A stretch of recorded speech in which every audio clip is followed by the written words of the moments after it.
Ogres vēstures un mākslas muzejā, ekspozīcijā Brīvības ceļš, mēs redzam šo Maksimu ložmetēju, kuru Nāves salā iepretī Mikšķelei izmantoja latviešu strelnieku Pirmā pasaules kara kaujās pret Vācijas karaspēku.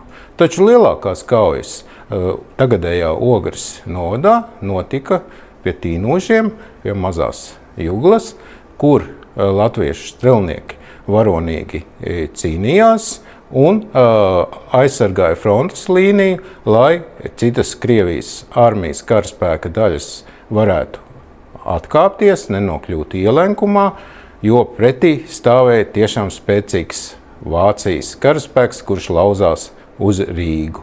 Šajā ekspozīcijā mēs redzam gan latviešu strelnieku durkli, gan latviešu strelnieku lāpstiņu, kā arī latviešu strelnieku sadzīves lietas.